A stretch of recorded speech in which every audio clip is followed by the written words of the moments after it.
I'd like to call the meeting to order. Our first item is our Pledge of Allegiance. I pledge allegiance to the flag of the United States of America and to the republic for which it stands, one nation under God, indivisible, with liberty and justice for all.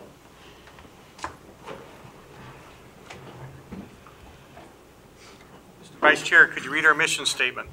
The mission of Marshall Public Schools is to educate, support, and prepare all learners for success. Thank you. Approval of the agenda. Do we have a motion? So moved. I'll second. Any additions?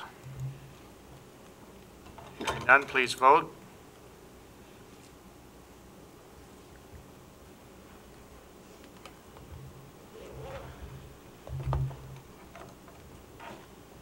It is approved. Public forum. Is anybody in the public? Now is your time to approach the board.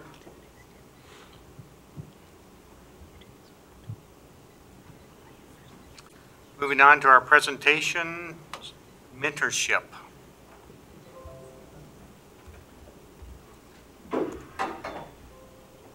Welcome.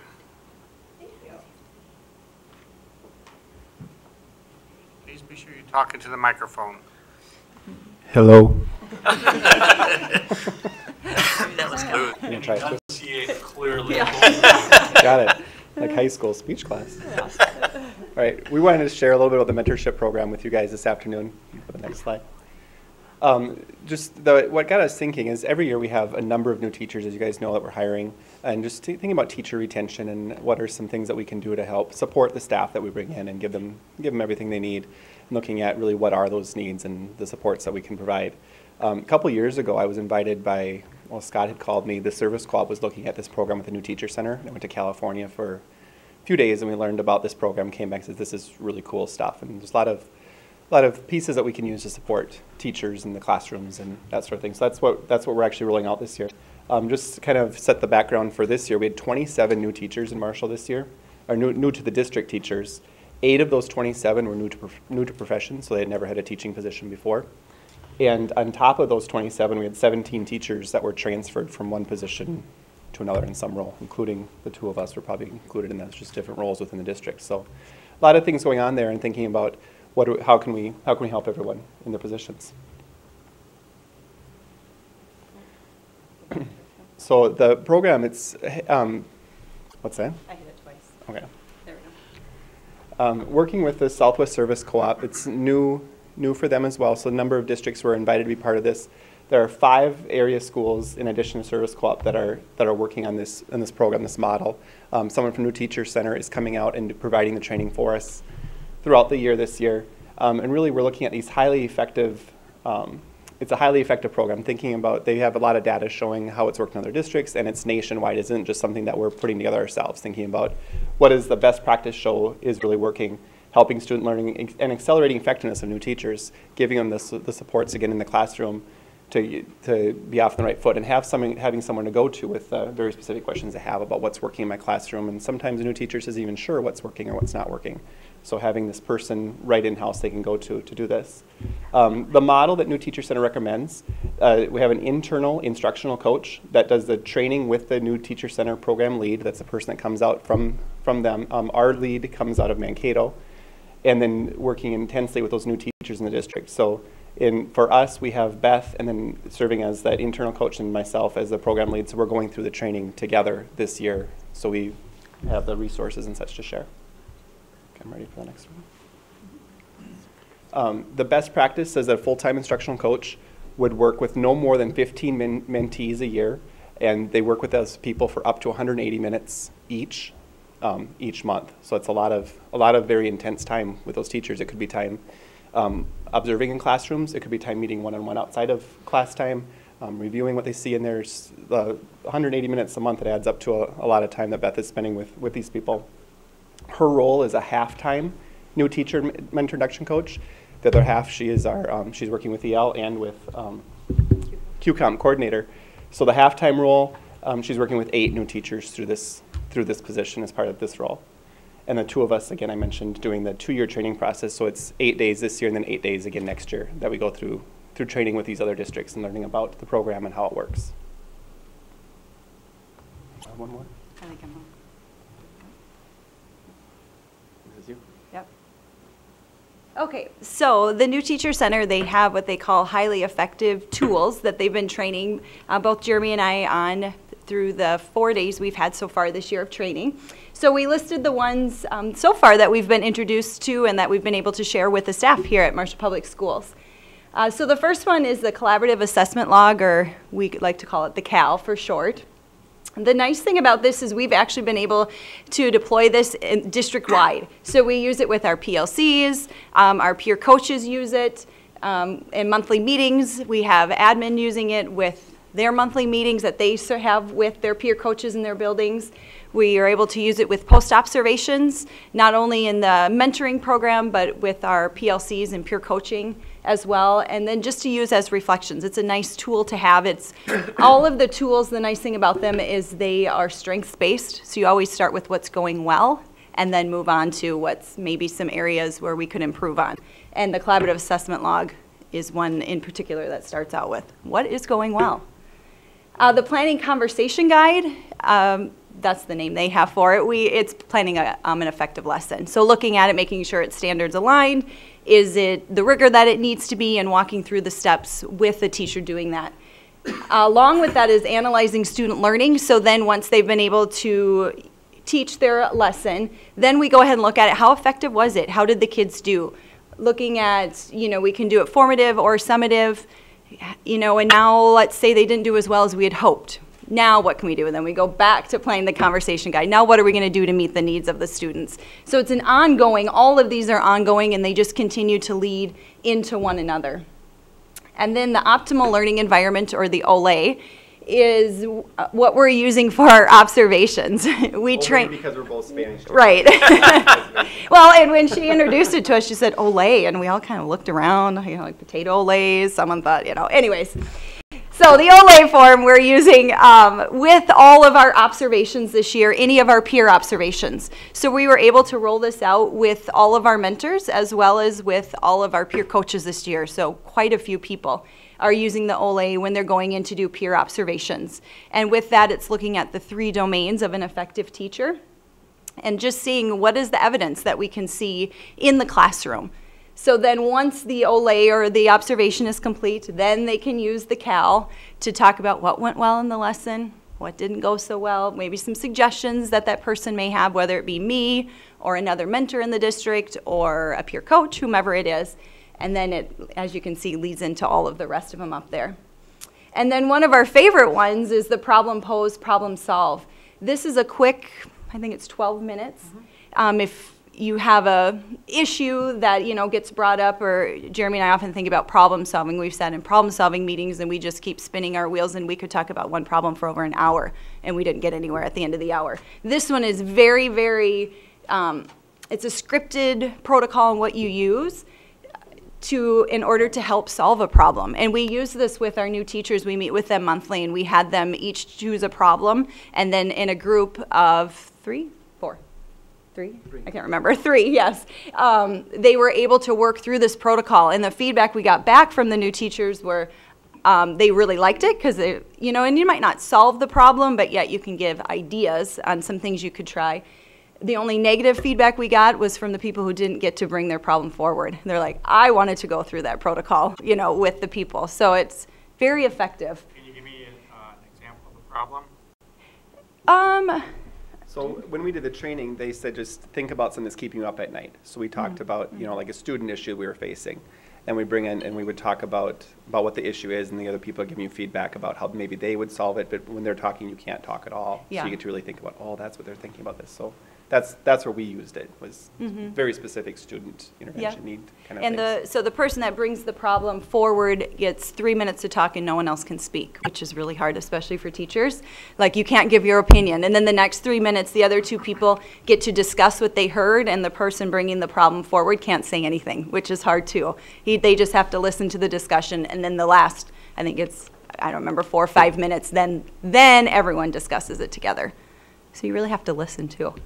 So the key with these, it's not like we have to go from one to the next. Right. It's a variety of tools. So as an issue comes up, here's a tool we can pull out to use to try and work through that. And Beth is doing a nice job with that with it. Yeah, and what they've trained us in as we've gone through just the 4 days so far is based on whatever conversations I have with the teacher, you know, they say that leads you to this tool. So if someone says, I'm really struggling with classroom management, well, in my mind, I'm going, maybe we need to plan an effective lesson because maybe we could address the issue there. Or I don't know if the kids really did well in the assessment. Now we're going to talk about analyzing student learning. And when they first taught that to us, I thought, yeah, right. But it really does. Our conversations lead into the different tools that we use. So it's kind of fun. I could continue talking about that, but we'll move on. Okay, so the support. The best part about the program is there is so much support in the program. So there's the leadership team, all participating districts that are in this consortium together, have all the districts are represented in the roles. It guides the next steps and implementation process. So it just keeps it moving forward. The principal training, so all administrators from the districts are invited to learn right from the New Teacher Center, and Lori Bird is doing our training, and she does the training with the administrators as well. And just to keep the administrators informed of what's going on. What is she teaching us when she comes out to do the trainings with us?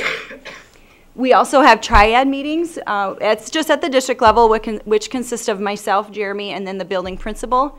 And we meet on a monthly basis, and we just talk about different things that are going on with the program, as well as in-field coaching visits in October, actually October 31st, Lori Bird, who's our trainer from New Teacher Center, as well as Lisa Gregoire from the co-op, came and did in-coaching visits with me. They were with me all day, watched what I did when I was coaching, and then gave me direct feedback. So it was fun to have them here and, you know, give me ideas of what some things I could do with some teachers, and just gave me feedback on how it's going. And we'll have another couple of those coming up throughout the year. So it's nice to have the support. What's nice through all this support is they're not just telling us what to do with teachers, they're modeling it for us. So every step of the way they're showing us with how they're helping us, how we help the teachers, and how the teachers help the students, and a lot of modeling through the whole process. Okay, so this is the summary of New Teacher Center. I won't read through all of it with you, or for you, but you can just kind of see, you know, I do meet with the new teachers for a minimum of 180. I mean, we meet a lot. Some of them might think we meet too often, but you know, we do. And it's not like we sit down and we meet for an hour. It might be 5-10 minutes. You know, it just depends. Everybody's different. The neat thing about the program is it's all done online for the reporting purposes for the New Teacher Center, and I can enter in the minutes that I meet with them. So anytime I meet with a teacher, I'll enter the minutes in so I can keep a running record just to see how, and am I not meeting with somebody enough, or, you know, just look at it that way. You can see this is all kind of what we talked about. And it is 2 years of support. It's continuous, so we have 8 days of training this year, as well as 8 days of training next year with the program itself. You're doing direct classroom observations? Mm-hmm. Yeah, yep.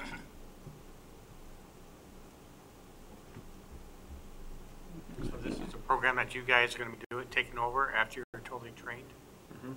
Yeah, This yep. will be a continuous program, correct? Yes, yes, yep. So then that leads us into, Marshall's unique because we already have had a mentorship program for many, many years. I know when I first started 15 years ago, I had a mentor. So our mentorship program's been around for a long time. So after Jeremy and I went to our first days of training in July, it's like, okay, now we have the New Teacher Center and we have our mentoring. We need to mesh them together somehow. How can we get them to work together? So I think we've come up with a pretty good system, and we didn't change a whole lot with our mentoring program.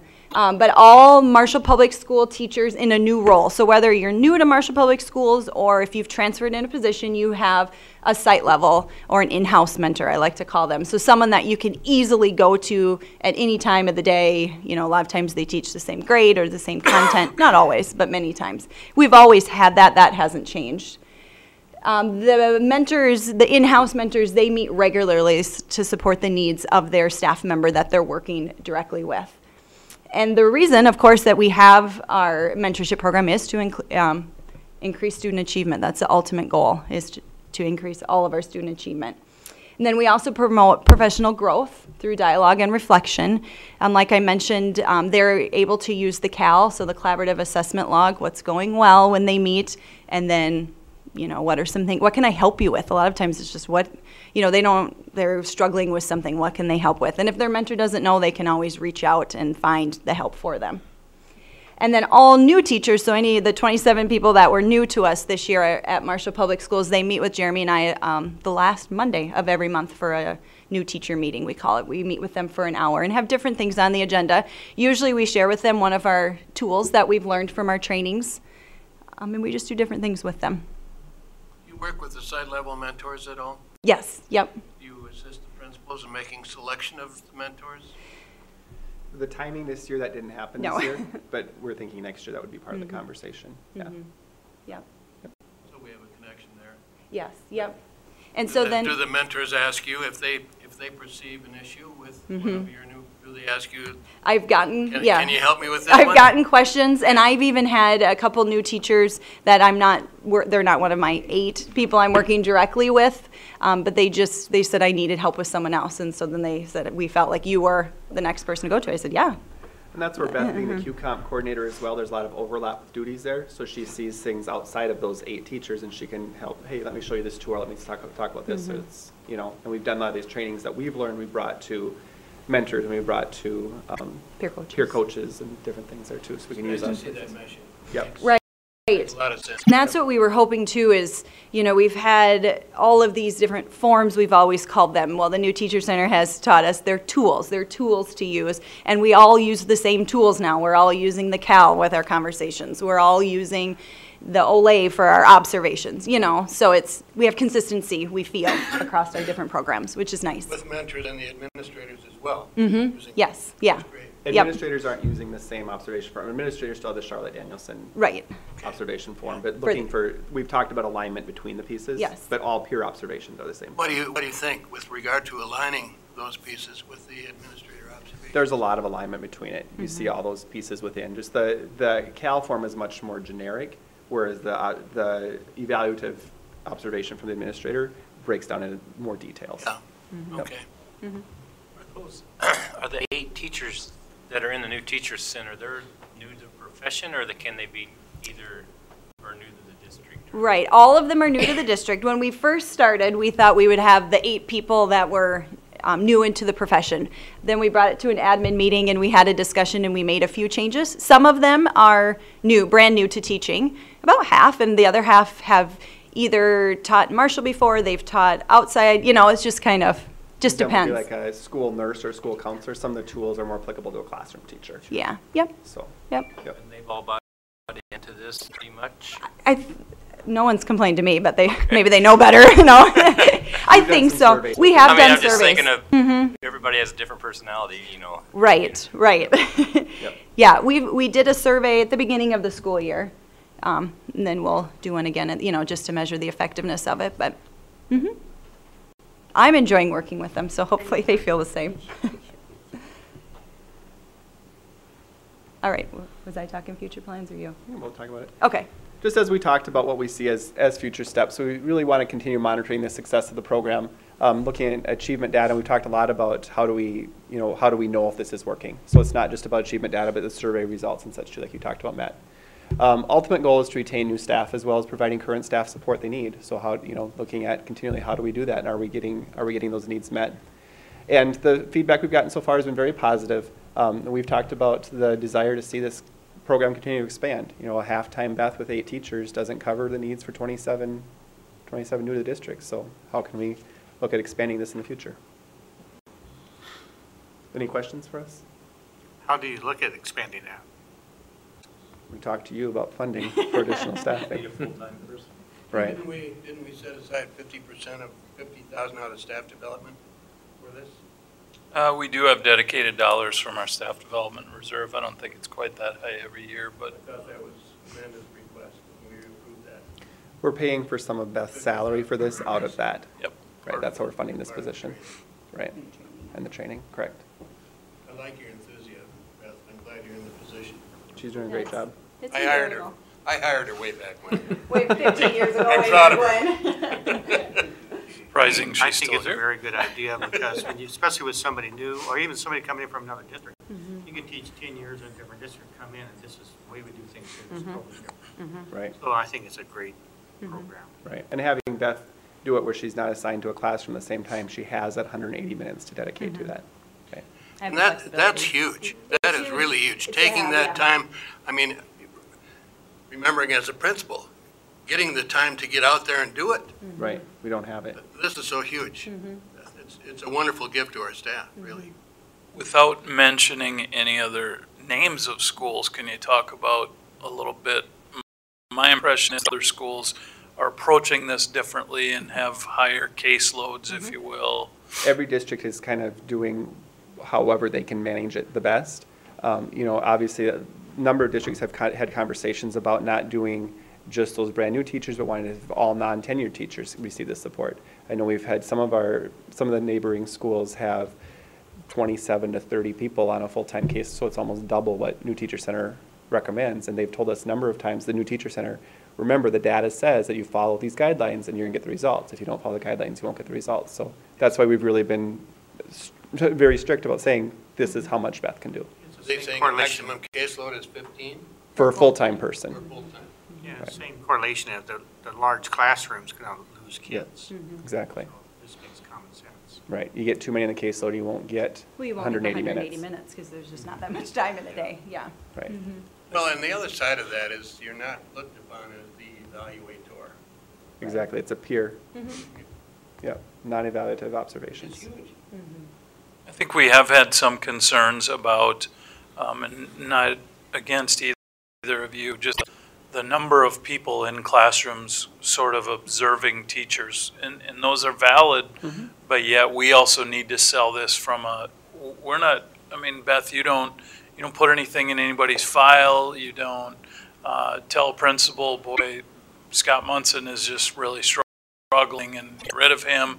You're there to support the teachers and help them grow. And I mean, I look at this, I talked with one of you a while ago about, I think this could be a recruitment tool in the future because, you know, you get out of college or you come to a new district and the mentors, I think, do a really nice job, but for them to have an hour and a half each month to sit down and talk about lesson planning and just the specific, more of the science or art of teaching, that just doesn't happen as much as they try. So the fact that it's not evaluatory, it's all meant to support people, and like they started this presentation with the number of new teachers we have every year, and really the importance of retaining those and helping all of our folks feel like they are being supported and that there's something special going on in our district is really key.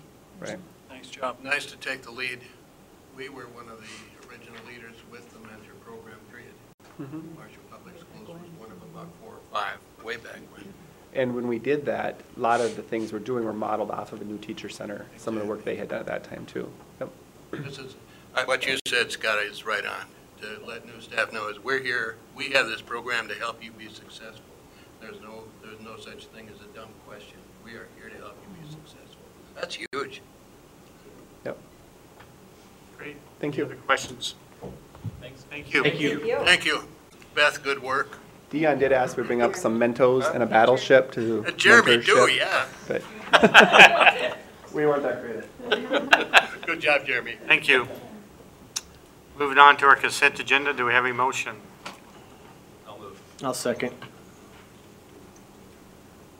Any questions? Hearing none, please vote. Where am I?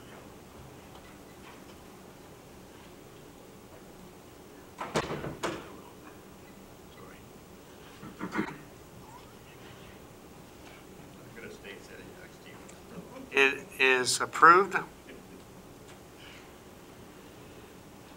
Our financials.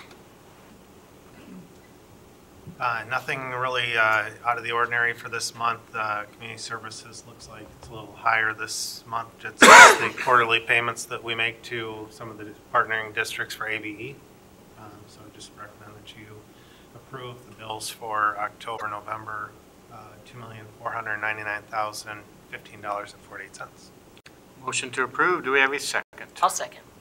Any discussion or questions? Hearing Hearing none, please vote.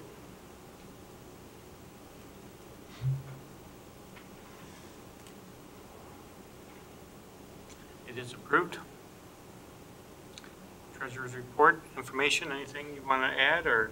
No, just the second page on the report's kind of a nice one for you guys to look at as well myself. It just compares each year through October, the percentages, and everything is in line with the previous years and where we should be at. Very good. It's a nice piece, thank you. Board forum. Board members? Anything? Just this one? I would like to congratulate Mr. Swope on completing the MSBA Phase 1, 2, and 3 for high-performance schools. I think with training comes good decisions. And Good training. people your age and mine need to make good decisions, don't we, Bill? I like the level 3 training. That was really good. Yeah, it's very good. Let's, can you step out front? I'll present this to you, sir.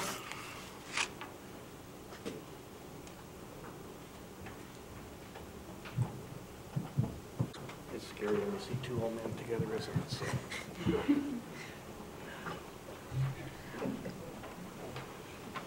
They always get up too, you know? I don't like that. Here you go. Thank you. Do I look at him or? You got the leg. So we should look at him.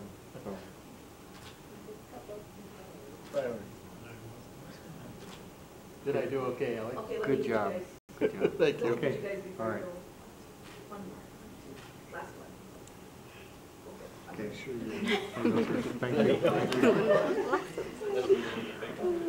Yeah.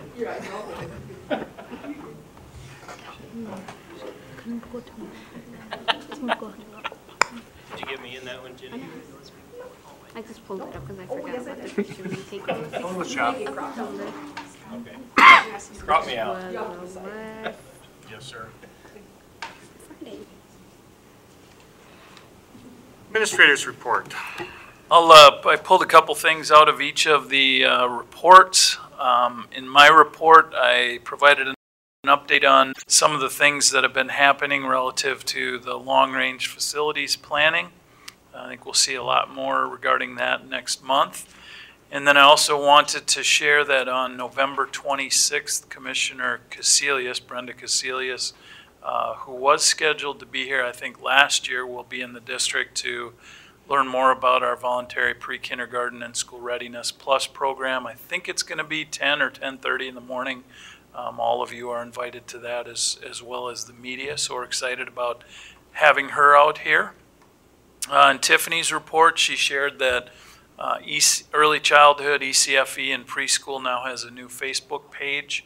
I think they had a Facebook page, but it was either a personal one or I think, and they were limited on how many followers they could have or something like that, so they've transitioned into one that will work better. She also provided updates on a variety of activities and events that have or will be taking place for students and their families.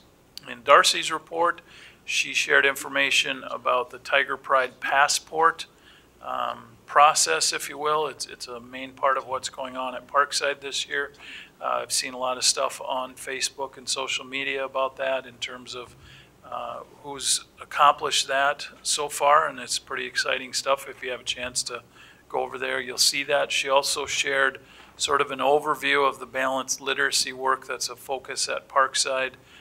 It's really good and also time-entailing work that's happening. In Jim's report, he shared that there was a 90%, roughly a 90% attendance rate at parent-teacher conferences, and he also shared that Rotary provided dictionaries to all third graders as they do every year, and being in Rotary, I get to see the thank yous that the kids write, and they're very good. They're done well.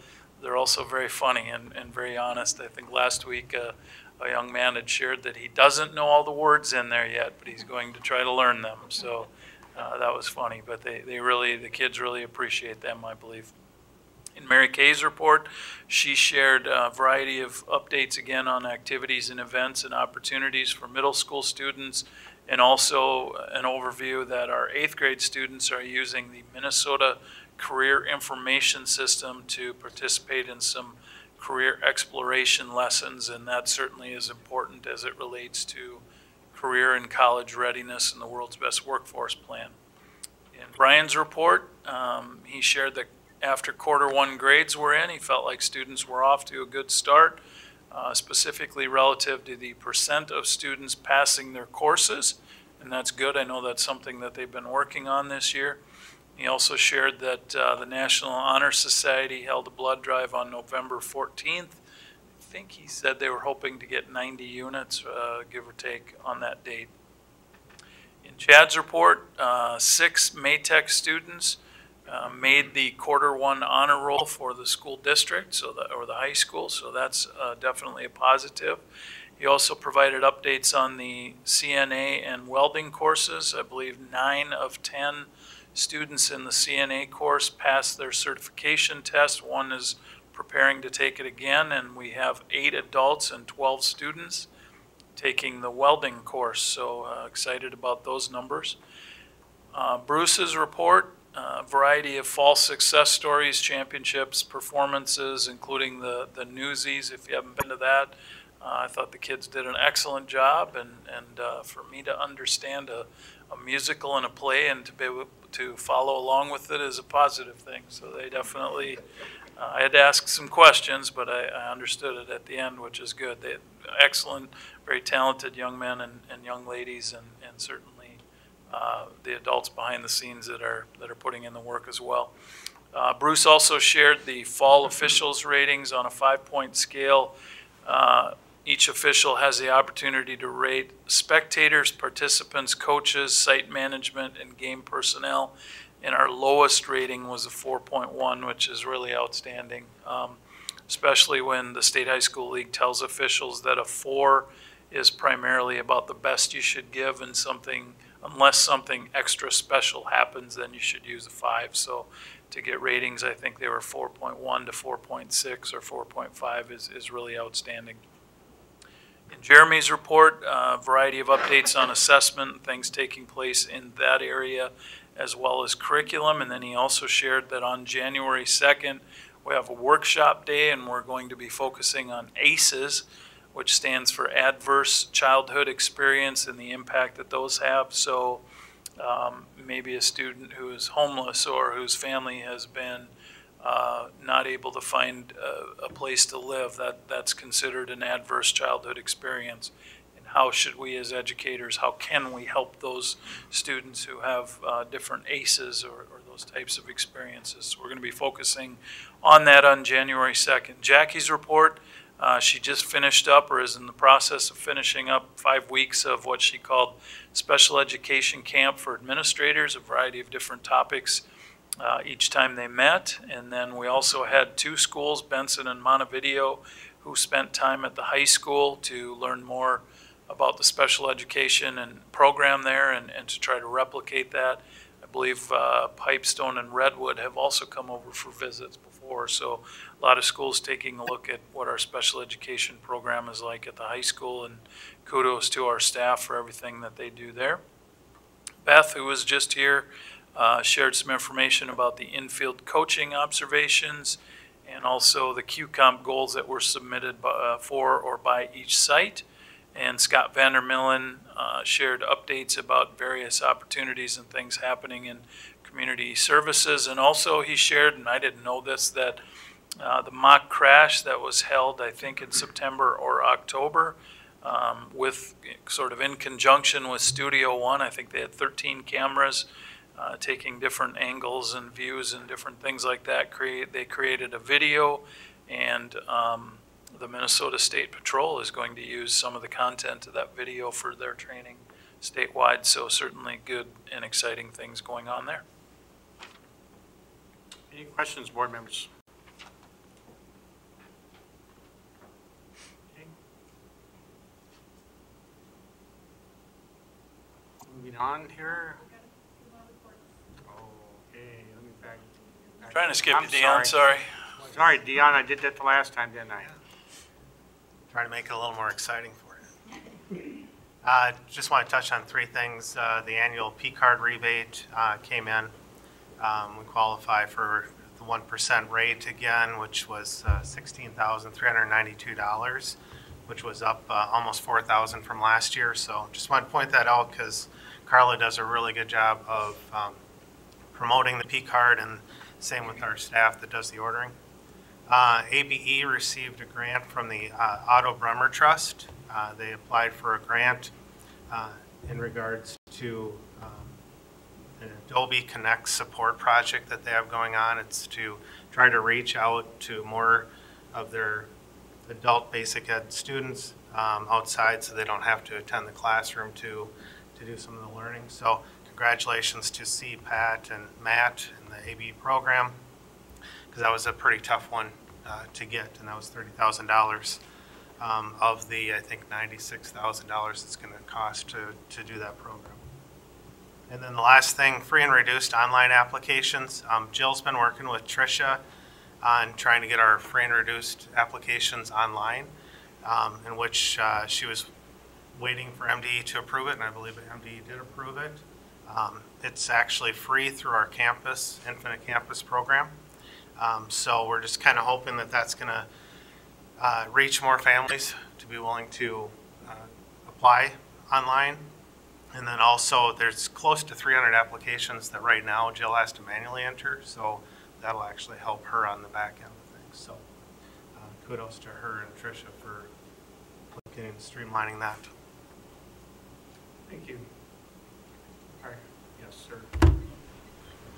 I was actually going to do that one. Moving on to our student school board reports.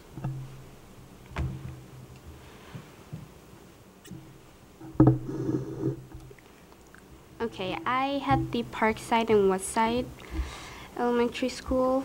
For Parkside, there was a book fair that was going on for 6 days. It started on the 8th of November and ended on the 15th. Quarter one ended, so there was conferences on Monday, November the 12th, and Thursday, November 15th, and there was a fundraiser pickup on, I believe, on the 13th, and it was from 3 p.m. through 9 p.m. Westside end of the quarter ended on November 2nd. Conferences were Thursday, Monday, and Thursday. The next week, November 8th. Flu shots were on November 6th. The most interesting thing on this report is the Thanksgiving break, which is on the 22nd to the 23rd, and early release, but not that early. It will be just 2:20, like every Wednesday. Amina is not here, so I will be reading the part of the middle school report. Okay, the after-school program is going to be continued this year, so there's new exciting programs that are being added, such as art projects, magic classes, and even movie making. So the conference for young writers will be held at SMSU for grades 3 through 8, and that's going to be on January 9th, 2019. Check-in will be 8 to 8:50 a.m. and the event goes 9 to 2 p.m. And then other activities is that Marshall JO Volleyball will be holding tryouts on Sunday, November 18th for grades 4 through 11, and MCS Gymnastics is hosting sessions beginning November 3rd. Good, thank you. All right. And then the high school, on Monday, November 12th, the Marshall High School had a Veterans Day speaker for the whole school, and the speaker was a Marshall High School graduate named Quentin Brunsvold, so that made the experience a little more personal for everyone. Newsies had 2 shows on Friday, a matinee for the middle school, and then a 7:30 performance, and then on Saturday they had a 7:30 performance. On Sunday they had a 2 p.m. performance, and today is the last day at 7:30. $8 for adults, $6 for students, and it's free for high school students with their ID. And Maytech has a new welding program that started this quarter. Adult welding classes are in the morning, and then they have a student class in the afternoon. One of the CNA classes finished this quarter, and the other one finishes next semester, so congratulations. And enrollment is increasing. And Anissa already talked about Thanksgiving break. Are you guys excited about Thanksgiving break or what? Yes. You realize in LA that they get almost a whole week off for Thanksgiving break. Thanks for sharing that, Jeff. Appreciate it. Calendar committee. Calendar committee was, thank you very much. They don't have MEA though. Yeah, that's a good point for them. Moving on to our first reading of policies 801, 802, 805 through 807. Any questions, board members? This is our first reading. Hearing none, we'll move on to our board audit, to approve our board audit. Just a question on the crisis management piece. Are we adding the Alice stuff into that? I'll take a look at that, Bill. I was just making myself a note about that to double check that. It would make sense. Yep. Moving on to our approval of the audit. Motion to approve. Do we have a second? Second. It's open for discussion. Hearing no discussion, I'll call for a vote.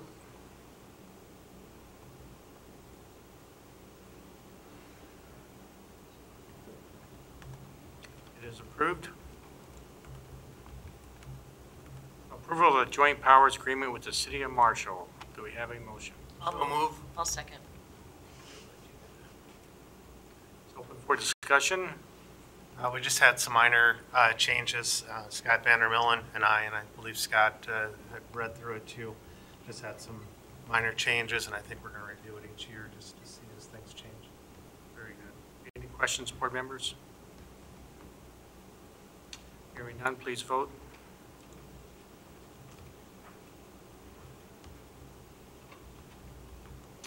It is approved. Motion to close the building construction fund. Motion, do we have a second? Second. Okay, and the construction funds. Yep, just for the auditors, zero funds in the building construction, so we're going to close that fund out. Makes sense. We'll vote, please.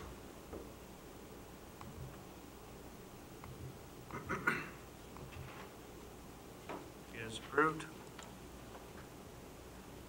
Approval of the school board's strategic plan goals for 2018-19. Motion to approve. Do we have a second? I'll second. It's open for discussion.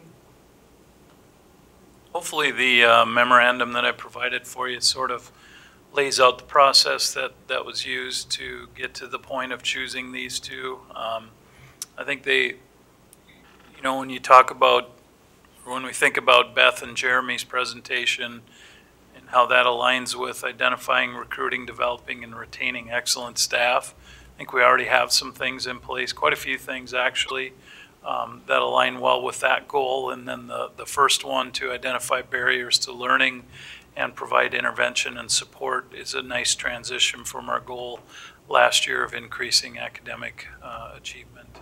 So I think it's a good transition, and we've already been doing some work on these, so hopefully you will all vote to approve them. Call for a vote. It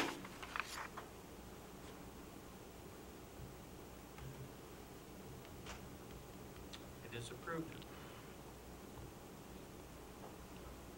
Authorization to solicit bids for middle school and Parkside roofing projects. Do we have a motion? I'll move. I'll second. Open for discussion. We're just asking for the board to approve. Facility committee met. We went over some plans to go out to bid for a roofing project to combine the middle school and Parkside projects together to get better pricing. I just put the timeline in there. So basically it's the approval to go out for bid. Do we have leakage No, this is part of the plans, yep. There, we actually had company Tremco and Pat from ICS look at the roads just to verify that those sections need to be done. It's part of our LTFM plan. Any other discussion? Please vote.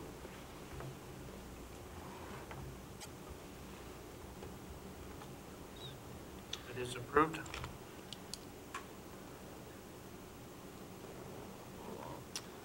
We need to approve a special work session meeting on Monday, December 3rd. Do we have a motion? So moved. I'll second. It's open for discussion. Just, we're going to focus on everything that's been happening with discussion about a long-range facilities plan. We had talked about schedule, and when I say we, I'm talking about the facilities committee. We talked about putting that after truth and taxation, but because just with everything going on, we thought that maybe going at 4:30 would work better. Probably will take an hour. I think Pat will be here to hopefully help us summarize everything that's been taking place and pull some of the major themes out of the input that's been gathered and move forward, whatever that looks like. I won't be there that night. Is there any discussion? Hearing none, please vote.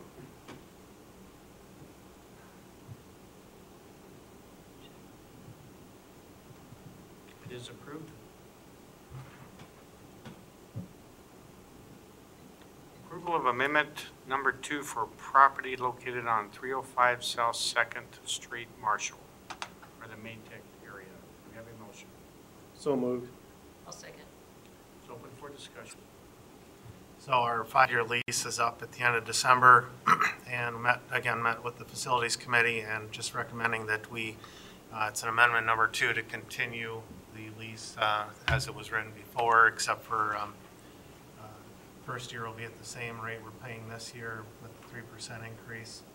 And then also leaving it open to be able to negotiate during that 5 years if we decide that we want to look at purchasing.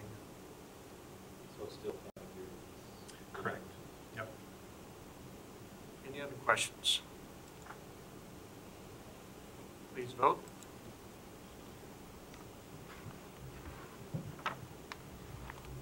It is approved. Meeting's adjourned. Thank you.